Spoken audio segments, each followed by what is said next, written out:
o no le contestan o no están entrevistando o no hay contrataciones, pero por otro lado las empresas se están quejando de que no encuentran suficientes candidatos buenos. En sí mismo esto ya es un indicador de que hay algo roto en la cadena de suministro que hay que todo cuando lado de la ecuación, es decir, como van a buscar trabajo o bien la gente que está buscando talento para traerlo. Hay otras partes, o bien los gerentes contratantes sobreespecifican el puesto, o bien existen ofertas agresivas y máxime en este momento en donde hay mucha habilidad ofertas porque es más resistente. Bien porque los contratantes entrevistas, todos ustedes como en su rol de candidatos, como cuando tengan a su cargo la tarea de traer a bordo gente. O bien, o pues atractivos. Pero me quedo con énfasis en las primeras dos, ¿no? Que no hay suficientes candidatos buenos. Entonces la pregunta es, bueno, ¿cómo es posible que existan, que puedan coexistir estas dos problemáticas? Por un lado, no me contestan o no están contratando y por el otro lado necesitan. Hay un tema importante de la cadena de compartirles algún que en nuestra observación tienen que ver con esta problemática y cómo ustedes como candidatos a graduarse o graduados o gente que está buscando una oportunidad pueden utilizar esta información para incrementar las probabilidades de empleabilidad. Ahora, 3 efectos de la nueva normalidad es otro aspecto de este rompecabezas. Es, bueno, a partir de ya algunos años, pero ciertamente a partir de COVID, todos los negocios son digitales. No importa si produces y manufacturas automóviles o libros o un servicio de contabilidad o lo que ustedes quieran y manden. Si no te asumes como una empresa que está en la transformación digital y que tienes que tener una estrategia digital, estás fuera del mercado. Y la verdad es de que en América Latina y en México en particular, tenemos un rezago en transformación digital. En todo el mundo, en mayor o menor grado, pero en América Latina, ese rezago desde el punto de vista de estrategia de las empresas, como también desde el punto de vista de la infraestructura tecnológica y los servicios tecnológicos que están disponibles a las empresas. Entonces, ahí hay una área de oportunidad muy grande, porque hay una crisis en donde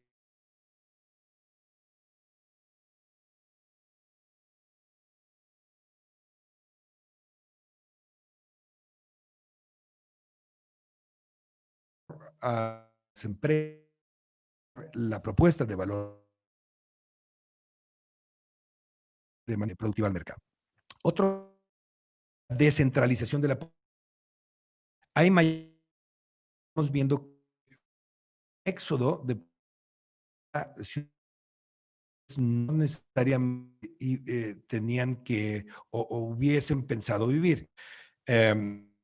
Aquí en el centro de la República está poblando Valle de Bravo, poblando Acapulco, Cuernavaca, Querétaro, es decir, lugares que a lo mejor antes no eran tan populares para irse porque obviamente la gente está empezando a trabajar en sus casas.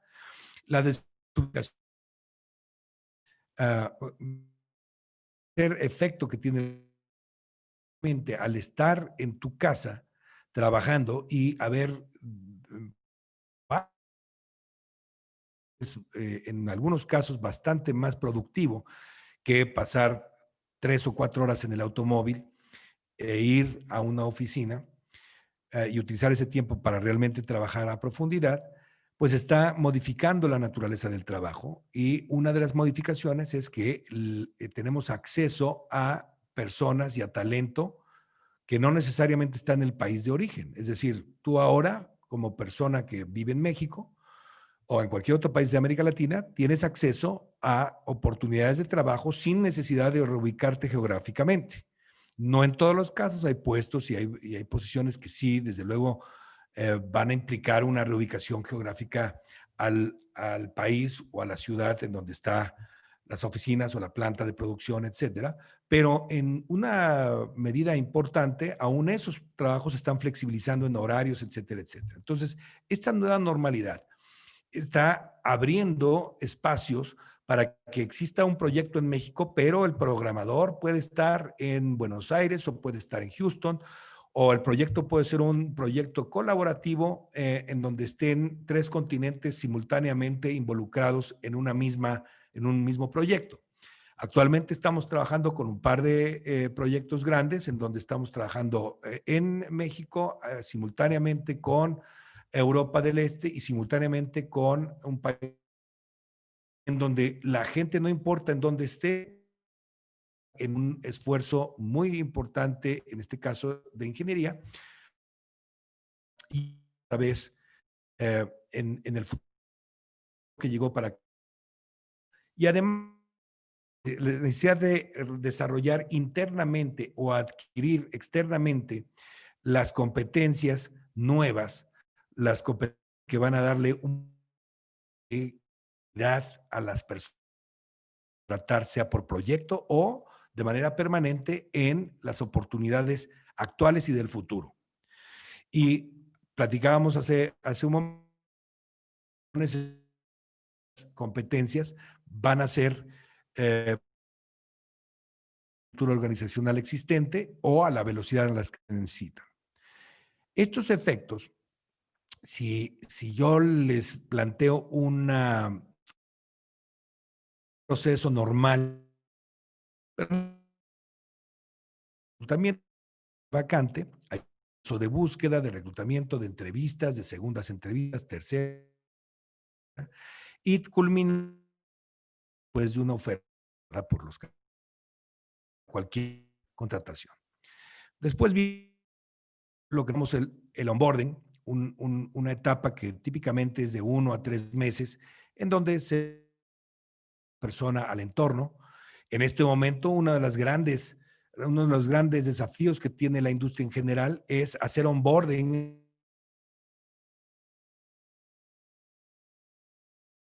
en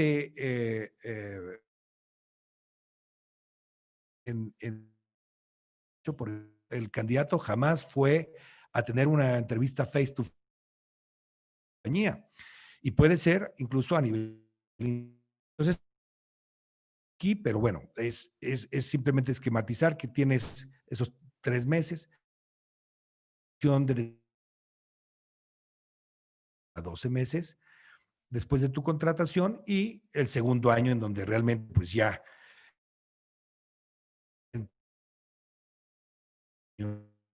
Ahora fíjense, si ustedes se fijan en la mayoría de las estrategias y las técnicas para evaluar posibles candidatos para puestos, se centran demasiado en lo que el candidato tiene que tener para entrar en una organización. ¿Ok? Candidato en experiencia, industria, etcétera, etcétera.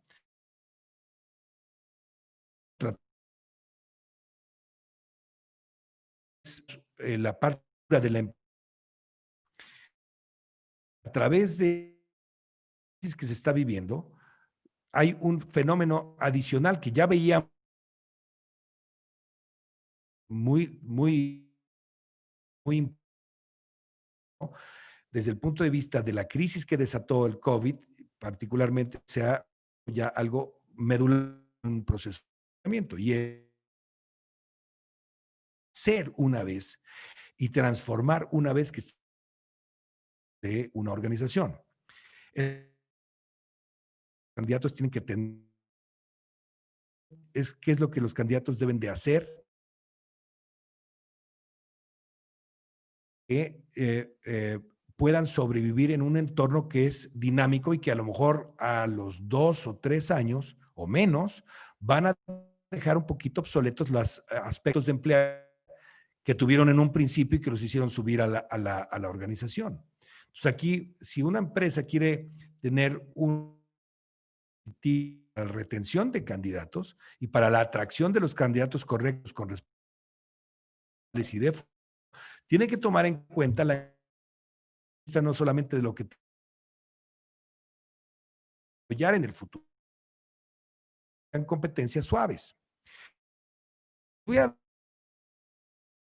las características sí son importantes y tal vez 5 medulares que nos hemos observado durante mucho que tienen un desempeño si ese general o de la persona de recién ingreso en la compañía. ¿Ok? No informes en todas las posiciones y en todos los ámbitos de la vida. El, el favor restaurante puede ser un top performer y el CEO de una compañía, ¿ok? Las 5 características performers son, en primer lugar, una motivación intrínseca fenomenal. Es decir, altamente motivados. Y al decir altamente motivados intrínsecamente, no, lo que estoy hablando es de relación con el trabajo y una relación con su sentido de excelencia superior a cualquier, a la media, superior a la media, digámoslo de esa manera, ¿no? Es decir, tiene una relación con hagan lo que hagan extraordinaria y no importa quién sea el que los contrate, es más, ni siquiera importa si alguien los contrata o no. La propia búsqueda de trabajo, si tiene una persona la motivación intrínseca correcta, la búsqueda de trabajo se convierte en una búsqueda de trabajo de excelencia y se buscan los factores que realmente influyen en hacerlo de una manera correcta y superior. Entonces, no hay que confundirlo con la motivación que tiene una persona que la persona en toda su vida. No importa si está trabajando o si está haciendo deporte o si está haciendo lo que sea. La relación con la excelencia. Una gran característica, que eso es de las más fáciles de fingir.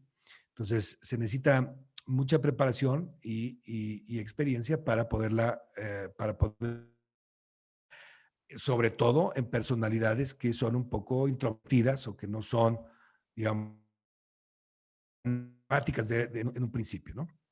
Eh, Otra característica importante es la consistencia, con resultados que son relevantes, es decir, tienen que ver con la razón para la cual la trajeron a bordo de la compañía y además superiores a la media, o al menos en la media, ¿ok? Eso es lo que caracteriza a un top performer. Y subrayo de la consistencia, es decir, si tú metes un gol en un partido y si eres futbolista, pues no necesariamente te conviertes en goleador, pero eres goleador si en cada partido de 90% o más meter un gol, ¿no? Esta consistencia es lo que hace que las personas permanezcan como top performers, no el evento, sino el proceso de hacerlo continuamente. Además, o líderes de un equipo. Y esto en la nueva normalidad, es decir, en la capacidad de empoderar y de oración que se necesita en equipos remotos, porque no es lo mismo el trabajo remoto que un equipo virtual, ¿ok? El trabajo remoto puede ser un contribuidor individual, pero el colaborar con equipos virtuales y realmente hacer un trabajo y generar una dinámica de equipo se ha convertido también en algo muy difícil o más difícil que si todos estamos en la misma oficina. Además, hay diferencias culturales importantes porque pues está trabajando con gente de distintos países, ¿no? Bien, son multiculturales, un poquito abordando en el tema anterior. No necesariamente significa esto que han viajado y saben inglés. Um, Queda por descontado que en el mundo de hoy pues se tiene que comunicar así. Sin embargo, lo que nos referimos con la multiculturalidad es que pueden adaptarse a diferentes culturas organizacionales. Y esto de la adaptabilidad, lo veíamos al principio, es uno de los aspectos que se subraya, sobre todo en COVID. Ah, ¿saben planear y ejecutar? Obviamente, este balance que se tiene comprender la visión macro de una organización o de un movimiento estratégico de la empresa, pero una vez comprendido, obviamente, la capacidad de ejecución, de bajar a tierra y dar los resultados en la cancha, ¿no? En el terreno de la operación. Hay mucha gente que sabe planear, pero es baja en la ejecución, y hay gente que que es buena ejecutando, pero que no es tan buena planeando. Este equilibrio lo despliegan la mayoría de los top performers. Ahora, desde luego, en el momento, y lo vimos en todas las crisis que hemos podido observar en los últimos 30 años y que hemos podido estudiar anteriores. Sin embargo, en esta época de COVID y de este año particular, en donde hay un entorno muy volátil, en donde la información es incierta o contradictoria o ni siquiera existe, en donde hay ambigüedad en los resultados, en donde no necesariamente todas las fuentes de información tienen una visión general de lo que pudiera ser verdad, sino una parte de la interpretación de lo que pudiera ser cierto. Se necesitan competencias especiales y son soft skills que probablemente la buena noticia es que se pueden cultivar, ¿ok? Pero que hay que tener muy en el radar cuando se habla de empleabilidad en este momento. La primera es el control emocional, es decir, la capacidad de autorregular la respuesta emocional, reacciones instantáneas, sobre todo ante noticias, eh, en el sentido de tener conciencia de que las emociones, pensamientos y estados de ánimos a nivel individual pueden ser muy diferentes y hay que tener una sensibilidad de empatía. Pasar de la empatía al engagement. Hay una diferencia entre poderme poner en los zapatos del otro y que el otro se dé cuenta que me estoy poniendo en sus zapatos. Esa es la diferencia. En los zapatos del otro es empatía, pero que el otro se dé cuenta en sus zapatos y lo comprendo, genera el engagement. Hay un tema que no son los únicos factores, pero sí son algunos muy importantes que contribuyen a una en este momento, sino también para cualquiera que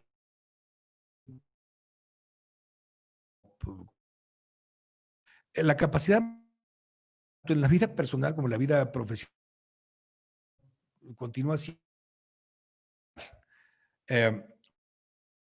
porque son importantes de todo tipo y tenía en el camino y visibilidad muy limitada y a veces con pocos instrumentos para medirla correctamente. Entonces hay que tener esta capacidad de no congelarse, ¿ok? Y no actuar, pero al mismo tiempo no caer en la confusión por actuar demasiado precipitado. Es un balance de manejo de riesgos, pero en todo caso, las empresas que no toman riesgos en este momento son empresas que están condenadas a un estancamiento y probablemente a un problema de viabilidad a mediano y largo plazos. Desde luego, la capacidad de energizar individuos, lo veíamos hace un momento, y capacidad de trabajar con equipos híbridos, ¿ok? Parte home office, parte presencial, y además a nivel internacional.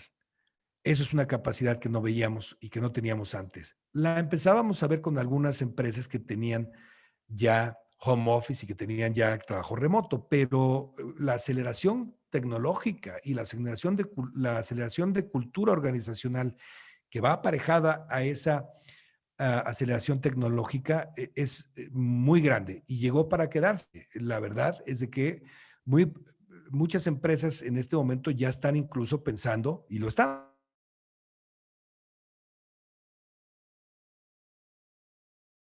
algunos está al 70 de las oficinas que tienen a nivel mundial, se están yendo a sus, y está permaneciendo 40, 50 o 30% del espacio. Eso tiene una lógica, repito, pero tiene una implicación como individuos, como contribuidores individuales y como parte de un, y mucho más, pretende ser líder tipos, ¿no?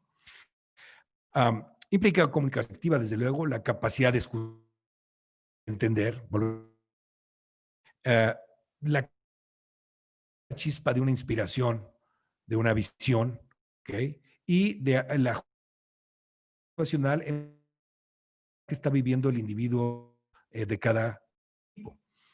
Eh, tantas diferentes circunstancias personales y de salud, vida en este momento, hay en la capacidad de situacional y que se tiene que apreciar de trabajo. Resiliencia, pero que sí, pero tiene un fondo que es muy real. Después es la capacidad emocional ante eventos adversos, que tiene que ver con el control emocional, que tiene que ver con la capacidad de adaptación de la reacción personal y de la recuperación, de la velocidad de recuperación que se tiene ante una circunstancia adversa. Soft skills que la capacidad de comunicar y de reconocer que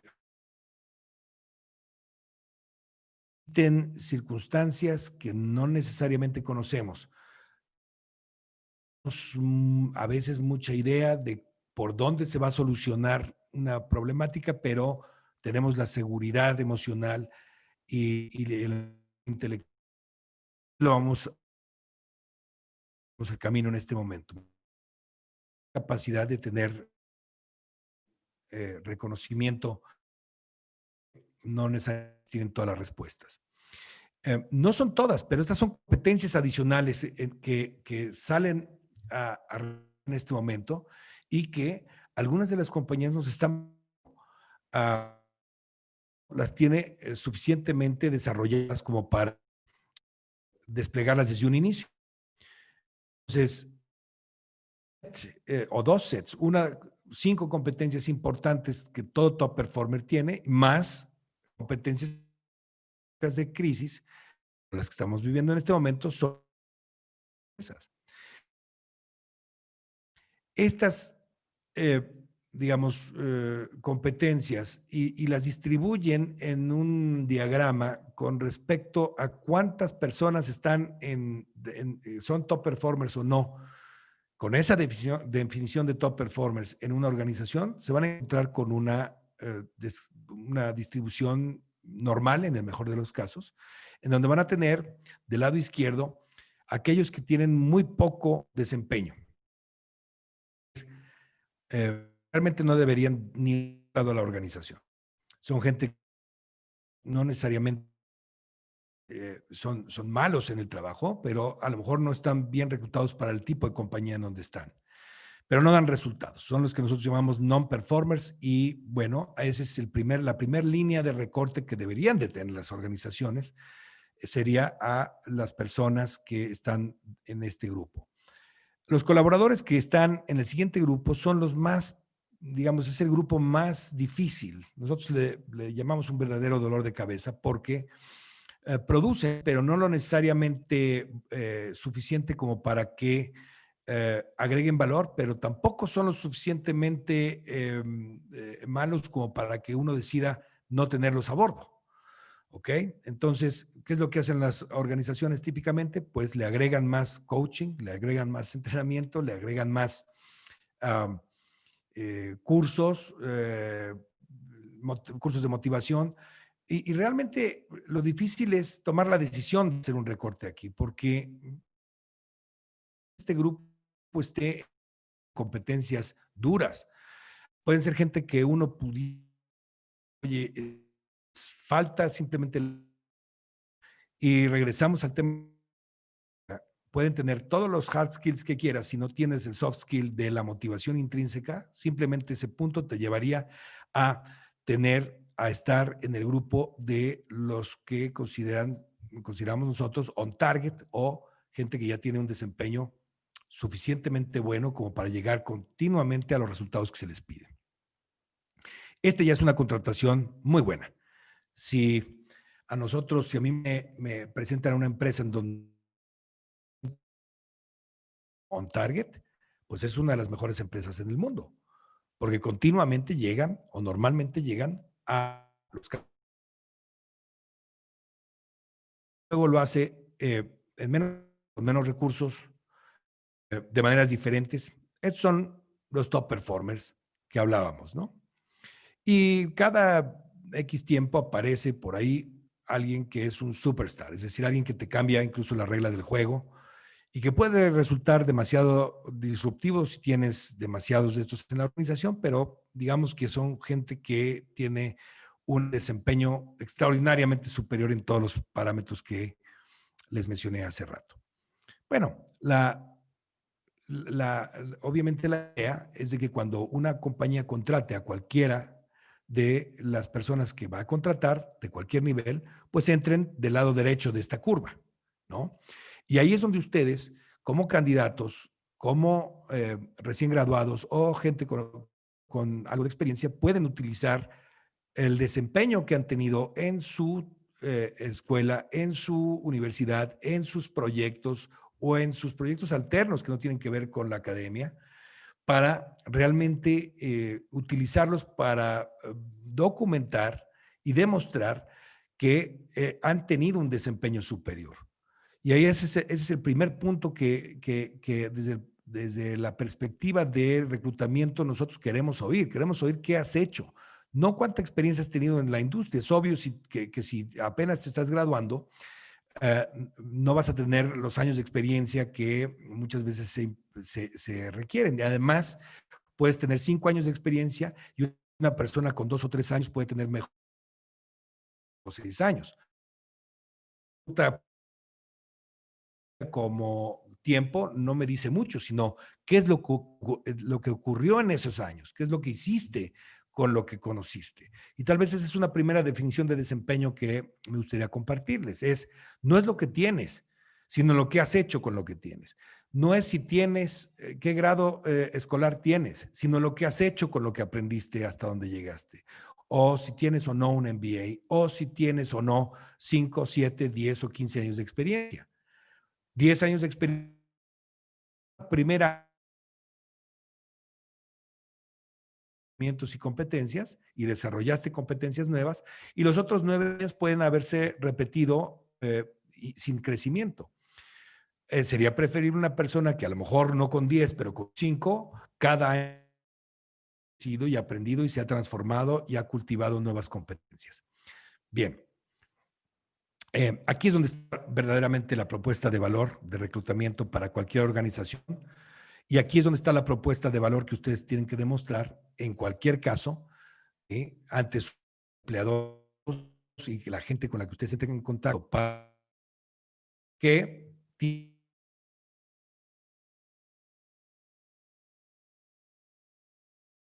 ustedes van a describir tiene que ver con lo que la compañía quiere solucionar o con las metas de la compañía en el momento. Bueno, hay muchas empresas que no tienen esta distribución. Lamentablemente tenemos muchas en donde hay demasiados low performers y es un cristal con el que podemos fácilmente diagnosticar cuál es el futuro de una empresa sin siquiera ver un solo estado de resultados. Con la simple radiografía de cómo está distribuido el desempeño en una organización, te das muy buena idea de para dónde van. Bien. La comunicación efectiva. Estas son competencias adicionales o aspectos de las competencias que les estoy diciendo que pueden ser transferibles de una industria a otra. ¿Ok? No necesariamente tienes que estar en la misma para desplegar las competencias. La comunicación efectiva, ¿no? La habilidad de la construcción y mantenimiento de redes, de relaciones profesionales y personales a las que puedes echar mano, el famoso networking, las redes que construyes, las relaciones que puedes cultivar para en un momento dado echar mano y poder solucionar o allegarte de los conocimientos o de las habilidades que no posees tú. Es perfectamente válido y no solamente válido, sino necesario hoy en día.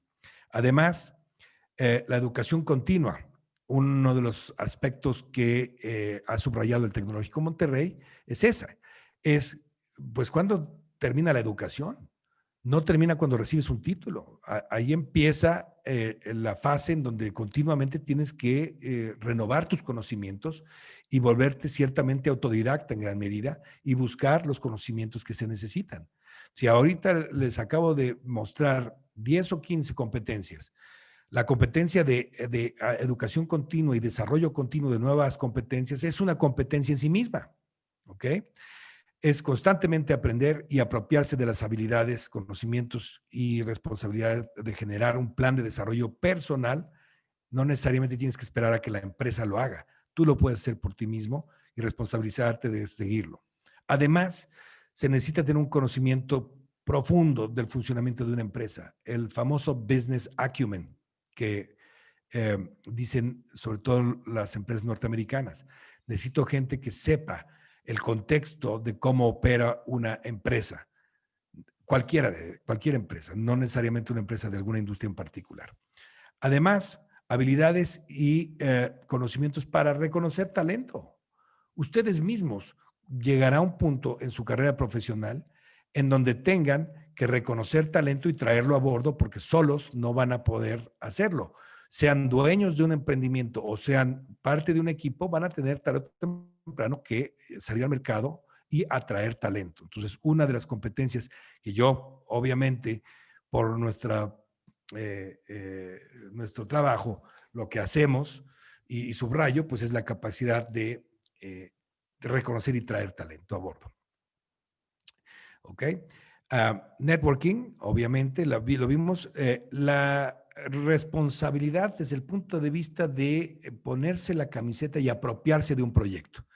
Lamentablemente no existe una traducción correcta del término accountability en inglés, que es un término que me parece muy apropiado. Es decir, yo someto a los demás a que puedan a rendirles cuentas y que puedan monitorear mi desempeño. Eso es accountability. Tiene que ver con la capacidad de echarse encima una responsabilidad y todo lo que esta conlleva y de sus resultados. Además, lo platicábamos hace rato, el trabajo en remoto y equipos virtuales y pues cierta educación básica, ¿ok? Se llama el alfabetismo digital, hoy en día lo están llamando ya. Es decir, si uno puede tener mucha educación, pero si uno es un analfabeta digital, sencillamente no está en el mundo de hoy. Quiero pensar, y estoy seguro que la mayoría de ustedes, si no es que todos ustedes, tienen un gran bagaje digital y no importa la carrera que hayan estudiado, pero lo importante es echar mano de mantenernos ahí y ver cuáles y interesarse en cuáles son los últimos avances y cuáles son las implicaciones en los negocios que tenemos cada uno, en las funciones, ¿no? Bien, dicho esto, se van a, se van a enfrentar ustedes a que hay gente que tiene bajo desempeño, desde luego, ya lo habíamos definido, y gente que tiene alto desempeño. Pero ojo, no todas las personas que tienen una mala presentación como candidatos, es decir, una mala o deficiente preparación en entrevistarse, o sea, no se venden bien, se ponen nerviosos, les sudan las manos, se les olvidan algunos datos, se les seca la boca, hacen malos chistes, en fin, el hecho de estar en una entrevista de trabajo, sobre todo en la inicial, con la presión que tenemos hoy en día de conseguir el trabajo por aspectos económicos, pues obviamente te coloca en un estado psicoemocional que no necesariamente es el más favorable y aparte no necesariamente refleja, es más, no refleja tu verdadera personalidad. Es equivalente a cuando te ponen a hablar en público o cuando tienes un blind date. El hecho de estar al aire eh, y expuesto ante una entrevista y saber que está siendo calificado y que hay una consecuencia de esa calificación, no a todo mundo le permite desplegar su personalidad, su carácter real. Entonces hay gente que tiene mala presentación como candidato y gente que tiene muy buena presentación como candidato. Son simpáticos, bien vestidos, tienen actitudes sueltos, cascabeles, a todo dar, ¿no? Son gente que dan una excelente primera impresión. El problema del reclutamiento, y a todos ustedes les va a pasar en uno y otro lado de la mesa, es que van a contratar a gente que tiene mala presentación y bajo desempeño en el trabajo. Ojalá no contraten demasiados, ¿ok? De estos. Estos son los non-performers. Aquí hay un error de contratación y cualquiera que tenga una proporción mayor no debería dedicarse al negocio de trabajar con gente y mucho menos de evaluarla. Pero también van a tener de repente una contratación de una persona que tiene muy buena presentación y que es excelente, ¿ok? Um, Ojalá sea sistemáticamente y no un golpe de suerte. El problema más grave, o los dos problemas más graves, son estos errores. Uno, el que una persona la contrate solamente porque tiene una buena presentación, pero no hayas evaluado el desempeño pasado. Contratar a este es un error. Y hay un error peor, que es un error de oportunidad, que es el no contratar a una persona porque no te dio una buena primera impresión, pero una vez enganchada esa persona, es un campeón o una campeona. ¿Ok? Eh, Les comparto este fenómeno porque es un fenómeno que ustedes tienen que, como candidatos, aprender a moderar. Si eres un candidato que tiene una mala presentación o que se pone nervioso, ¿ok? Tienes que aprender a extraer de tu desempeño pasado, llevar la conversación a tu desempeño pasado para que puedas relajarte un poco desde el punto de vista de los factores que influyen en tu estado de ánimo en una conversación. Y si eres una persona de muy buena primera impresión, también tienes que moderarlo y llevar tu conversación y tu entrevista al terreno del desempeño, de los resultados, de los caminos que tomaste para llegar a ellos. Entonces, traten de dominar ambos aspectos, ¿sí? Que tengan una mejor presentación y para eso han tenido ustedes muchos cursos y asesorías de cómo hacer un buen currículum y cómo entrevistarse, etcétera, etcétera. Pero en el fondo, pues es el contenido de lo que has hecho. A mí lo que me importa no es si te acuerdas en el momento de cómo lo hiciste, sino que si lo hiciste o no lo hiciste y cómo lo hiciste. En todo caso, tengan presente y hagan consciente este pequeño mapa mental de lo que es el desempeño versus la presentación y ubíquense cuáles son sus fortalezas y debilidades tanto en una como en otra. ¿Por qué?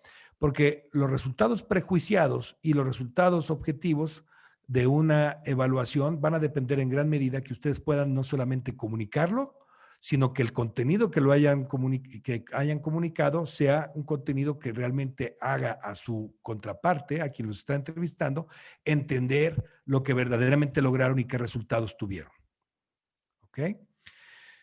Entonces, la manera de hacerlo es a través de extraer el desempeño con el que se medirá el puesto en los próximos 6, 12, 24 meses del reclutador que esté entrevistándolos a ustedes o del hiring manager que los esté entrevistando. Se vale que ustedes pregunten en una entrevista.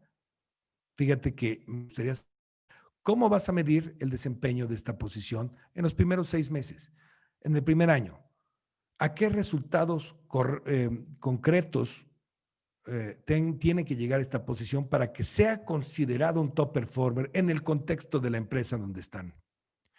Y después de que tienen la respuesta, ¿no? A una pregunta que puede ser como la que les planteé, o cuáles son los 3 a 5 resultados concretos, específicos, medibles, ¿sí? Con un resultado concreto y en qué tiempo, a los que tendría que llegar la posición, o cuáles son los problemas más importantes a los que está enfrentando el puesto en este momento y en los próximos meses para llegar a los resultados estratégicos de la empresa y que después busquen ustedes en su currículum, en su pasado y en su desempeño pasado, más que en su experiencia pasada, un resumen de ejemplos en donde hayan utilizado esas competencias transferibles y cuáles han sido los resultados. No se trata, una buena entrevista no son 250 preguntas capciosas. No se trata de eso. Se trata de tener un intercambio de ideas, un intercambio de negocios en donde quede claro por un lado, los problemas que tiene la empresa, los desafíos que tiene la empresa, y que quede claro que ustedes como candidatos podrían ser dignos de una siguiente entrevista porque parecería que que pudieran ser elementos de solución de esos problemas y de avance de esos desafíos. Y generar una visión de cómo abordarías los retos usando las competencias que mapearon ustedes en su análisis personal, al cual los invito y las invito a todos ustedes que hagan y que obviamente revisen cuál ha sido su desempeño y qué resultados han tenido. Lo voy a dejar aquí. Hay mucho material adicional, obviamente, pero no quiero que sea nada más un monólogo. Quisiera abrir el espacio para preguntas y respuestas si es que las hay. Gracias, Jens. Tenemos una preguntita, solamente que ya nos quedan 3 minutitos, Sí, venga. entonces te la leo. Sí, por favor. Dice Diego, ¿cómo contestar a la típica pregunta de cuáles son tus 3 mayores debilidades? O cuéntame un fracaso que hayas tenido y enfócalo en algo positivo. Bueno, es una gran pregunta, Diego. Eh, mira, si tú te fijas en el desempeño, la pregunta la puedes contestar si tú te preparas con una pregunta previa, que es, ¿cuáles han sido los logros más importantes que has tenido en tu carrera profesional hasta donde los llevas? ¿O de qué logros te enorgulleces más? Y si te los aprendes bien, te vas a encontrar cuáles han sido los errores que has cometido para llegar a esos resultados. Si describes esos, podrían ser indicativos de ciertas debilidades. Pero ojo, no se trata de que nada más describas las debilidades, sino qué has hecho y qué has aprendido con respecto a ellas. ¿Ok? La segunda parte de la pregunta, ¿cuál era? Perdón. Sí, dice, cuéntame un fracaso que hayas tenido y cómo enfocarlo en algo positivo. Claro.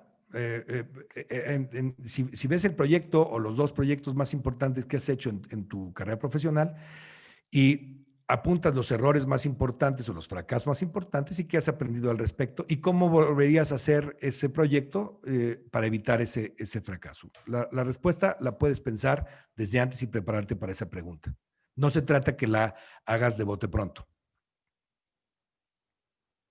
Perfecto. Muchísimas Ujú. gracias, Jens. Ahorita estamos sobre Va, tiempo. La listo. verdad hay otra preguntita, nada más que, bueno, pues ya El tenemos tiempo es oro. en espera otro ponente. Pero antes no nos queremos ir sin brindarte Hombre, este muchas gracias. reconocimiento por parte del Centro de Vida y Carrera del Sí, Tecnológico de sí. Monterrey por apoyarnos en la plática de hoy con la plática Competencias Necesarias en la Empleabilidad en el 2020 y 2021. Agradecemos tu Qué apoyo gentiles. con Si les pueden compartir mi correo, con mucho gusto les contesto las Claro que preguntas sí. que tengan. Muchas gracias por la atención y gracias por el Muchas gracias, reconocimiento. A sus Jens. órdenes. Buena Bye bye. tarde, bye.